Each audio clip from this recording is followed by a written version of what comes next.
The moment the lights flickered and died, everyone in Mercy General Hospital froze. And in that terrifying silence, before the backup generators even had a chance to kick in, something far worse happened. The main oxygen supply system failed, and the fire alarm started screaming across all 7 floors. But here's what nobody expected: the person who would save dozens of lives that night wasn't any of the brilliant surgeons. It wasn't the experienced nurses who had worked trauma for decades. It wasn't the hospital administrator with 3 degrees on his wall. It was Margaret Chin, the 53-year-old receptionist who had been invisible to everyone in that building for the past 6 years. The same woman doctors walked past without saying good morning. The same woman nurses overlooked when handing out birthday cake in the break room. The same woman the hospital administrator once called that front desk lady in a budget meeting, unable to remember her actual name. In exactly 14 minutes, Margaret Chin would transform from the most ignored person at Mercy General into the only reason that hospital didn't become a mass casualty site. And not a single person in that building knew that Margaret had been preparing for this moment her entire life, because 22 years ago, she had commanded a battalion through one of the most brutal military operations in modern history. But I'm getting ahead of myself. Let me take you back to 6 hours before the disaster, to a moment so small, so seemingly insignificant, that no one could have predicted it would be the first domino to fall. Margaret arrived at work that Tuesday morning the same way she had arrived every morning for the past 6 years, early, quiet, and completely unnoticed. She sat at her desk in the main lobby of Mercy General Hospital in Baltimore, Maryland, and arranged her things exactly as she always did: hand sanitizer to the left, computer keyboard centered, a small succulent plant named Gerald to the right, and a framed photograph of her late husband David facing toward her, invisible to anyone walking by. At 6:45, Dr. Harrison Blake walked through the front doors, coffee in hand, phone pressed to his ear. He passed Margaret's desk without so much as a glance. This was not unusual. In 6 years, Dr. Blake had never once acknowledged her existence. "Good morning, Dr. Blake," Margaret said, her voice steady and professional. He didn't respond. He never did. At 7:15, nurse practitioner Jessica Mooney rushed past, late for her shift and flustered. Margaret held up a folder. "Ms. Mooney, you left your patient files at the desk yesterday." Jessica grabbed the folder without stopping. "Yeah, thanks," she muttered, already halfway to the elevator. At 7:45, hospital administrator Richard Thornton walked through the lobby with 2 members of the board of directors, giving them a tour of the recently renovated entrance. "And this is our reception area," Richard said, gesturing broadly at the gleaming floors and modern furniture. His eyes passed over Margaret as if she were part of the architecture. "We've invested heavily in creating a welcoming first impression for our patients." Margaret smiled politely as they walked past. She had learned long ago not to expect recognition. In this hospital, she was furniture. Functional. Necessary. Invisible. But what none of them knew, what none of them had ever bothered to ask, was that the quiet woman behind the reception desk had once coordinated the evacuation of 3,000 civilians from a war zone in Kosovo. She had commanded 200 soldiers through a nighttime operation that military historians still study today. She had received the Silver Star, the Legion of Merit, and a Purple Heart before she turned 35. Colonel Margaret Chin, United States Army, retired. She never talked about it. When she left the military after David's death, she had wanted nothing more than peace. A quiet life. A job where no one depended on her to make life or death decisions ever again. For 6 years, she had succeeded. But fate, as Margaret knew better than anyone, has a cruel sense of timing. The first sign of trouble came at 2:17 in the afternoon. Margaret noticed it before anyone else, a subtle change in the air pressure, a faint smell of something electrical burning. Her training kicked in automatically. She scanned the lobby, counted the people present, noted the exits. 17 people in the immediate vicinity. For elderly patients in wheelchairs. 2 children with their mother. 11 others, various ages and mobility levels. Exit A, main doors, 12 meters to the right. Exit B, side corridor, 18 meters to the left. Exit C, emergency stairwell, 24 meters behind her. She picked up the phone and called maintenance. "This is Margaret at the front desk. I'm detecting an unusual smell in the main lobby, possibly electrical. Could you send someone to check it out?" The maintenance supervisor, a man named Lou, sighed heavily on the other end of the line. "Lady, I've got 3 toilets overflowing on the 4th floor and a broken AC unit in the ICU. Whatever you're smelling, it's probably just the cleaning products. I'll get to it when I can." The line went dead. Margaret set the phone down slowly. She trusted her instincts. They had kept her alive through 2 combat deployments, but she also knew her place in this hierarchy. She was a receptionist. Her job was to greet people and answer phones, not to raise alarms that made her look paranoid. So she did something she rarely did: she ignored her gut. 43 minutes later, she would regret that decision for the rest of her life. At exactly 3 o'clock, the power went out. It happened without warning. One moment the lobby was bright and humming with the normal sounds of a working hospital, and the next, everything went dark and silent. For 3 seconds, nobody moved. Then the screaming started. Not just in the lobby, everywhere. Margaret could hear it echoing through the corridors, rolling down from the upper floors like a wave of pure panic. The backup generators should have activated within 15 seconds. They didn't. 20 seconds. 30. Still nothing. Margaret stood up from her desk, her heart rate steady, her breathing controlled. She reached into her purse and pulled out a small tactical flashlight, a habit from her military days that she had never broken. The beam cut through the darkness, and she saw chaos. People were stumbling over each other, trying to reach the main doors. A wheelchair had tipped over, and an elderly man was crying out in pain on the floor. The 2 children were screaming for their mother, who was frantically searching for them in the wrong direction. And then, over the intercom system, which apparently still had battery backup, came the words that turned chaos into catastrophe. Code blue, all floors. Oxygen supply failure. All available personnel to patient rooms immediately. This is not a drill. Repeat, oxygen supply failure on all floors. Margaret's blood ran cold.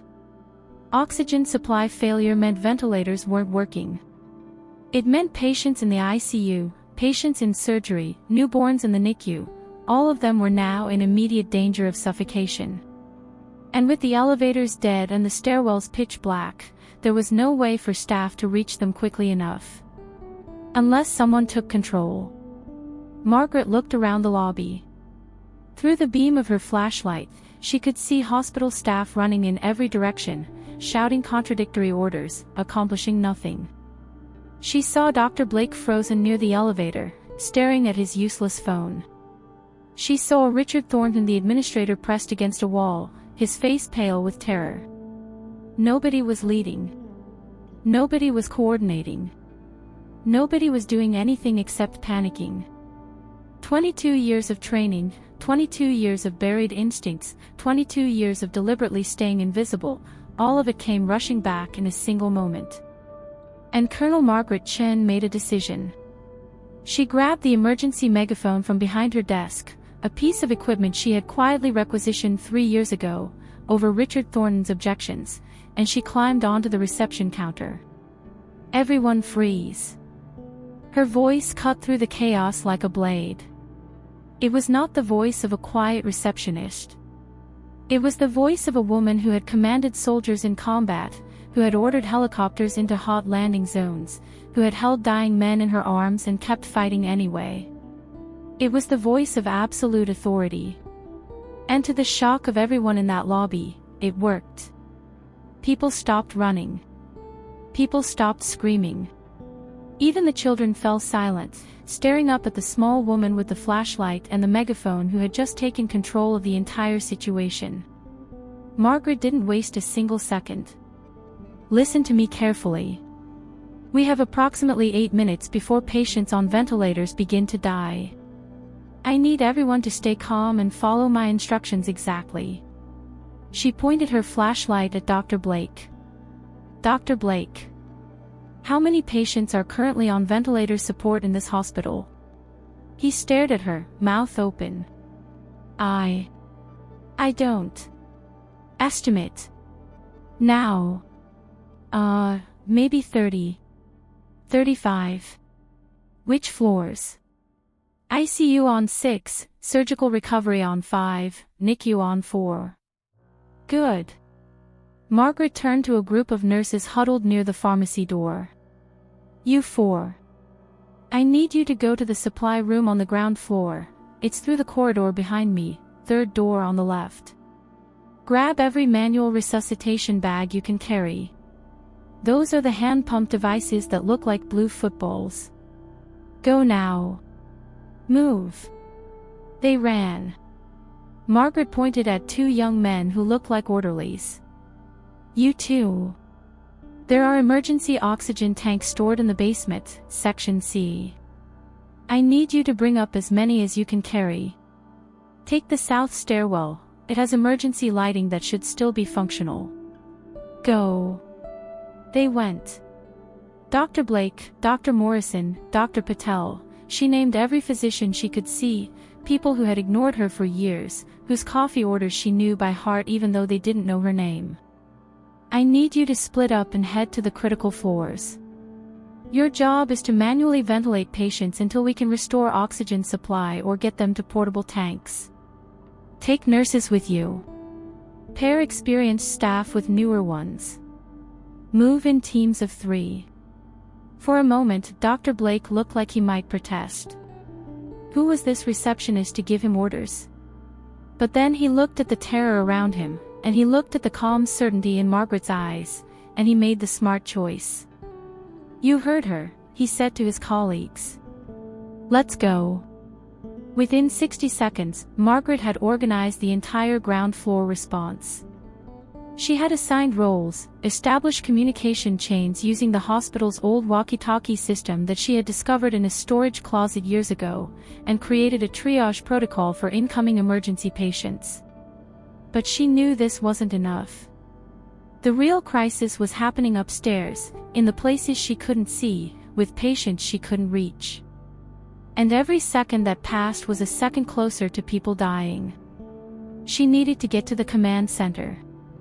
Margaret handed the megaphone to Nurse Jessica Mooney, the same woman who had barely acknowledged her existence that morning. "You're in charge of the lobby. Keep people calm. Direct incoming emergency patients to the East Wing, it has the best natural light through the windows. Anyone who can walk should be moved outside to the parking structure. Keep this channel open." She handed Jessica a walkie-talkie. "I'll be on channel 4. Jessica stared at her with wide eyes. Who are you?" Margaret was already moving toward the stairwell. "I'm the receptionist," she called back over her shoulder. "Now do your job." She took the stairs 2 at a time, her flashlight cutting through the darkness, her mind running calculations she hadn't performed in over 2 decades. 35 patients on ventilators.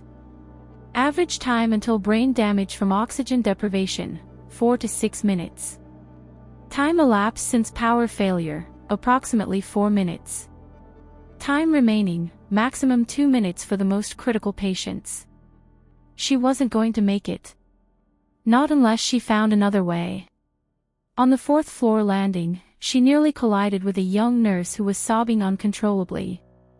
"I can't find the babies," the nurse gasped. "The NICU, I can't see anything, I can't." Margaret grabbed her shoulders firmly. "What's your name?" "Tanya." "Tanya, look at me. Look at my eyes."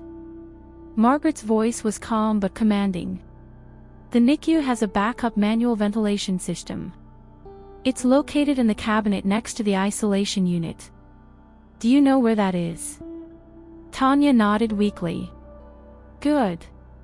You're going to go there right now. You're going to open that cabinet, and you're going to start manual ventilation on the most critical infants first. Can you do that? I don't know if I can. You can. You're a nurse. You trained for this. Those babies are counting on you. Now go. Tanya went. Margaret continued climbing. On the 6th floor, she found absolute pandemonium. The ICU was in complete darkness, filled with the sound of alarms that had no power to silence themselves and the desperate voices of nurses trying to save their patients. Margaret assessed the situation in 3 seconds. 12 patients visible. 8 on ventilators. 3 nurses present, plus 2 doctors. Manual resuscitation bags being used on 4 patients. 4 patients not being ventilated. She moved to the nearest unattended patient, an elderly woman whose monitor showed a rapidly declining oxygen level, and began manual ventilation herself. "Where's your charge nurse?" she shouted. "She went to find more supplies," someone answered. "She hasn't come back." Margaret ventilated the patient with one hand and keyed her walkie-talkie with the other. "Lobby, this is Chin. I need those oxygen tanks on the 6th floor now. Priority 1. "Copy that," came Jessica's voice, shaky but functional. "Team is on their way up. ETA 2 minutes. 2 minutes. An eternity." Margaret looked around the room, her mind racing. There had to be another option. There had to be something they were missing. And then she saw it. In the corner of the ICU, partially hidden by a privacy curtain, was a door she had noticed during her one previous visit to this floor, when she had delivered a birthday card to a nurse who had actually remembered her name. The door led to an old storage room that had been converted from a former operating theater. And former operating theaters, built in the 1960s, had one thing that modern hospitals had phased out: backup manual oxygen systems with independent tanks. Margaret handed her patient off to a nearby medical student who looked terrified but capable. "Keep pumping. Steady rhythm. Don't stop until I get back." She ran to the storage room door. Locked. Without hesitation, Margaret stepped back and kicked the door just below the handle, a technique she had learned 30 years ago and apparently never forgotten. The lock splintered, and the door swung open.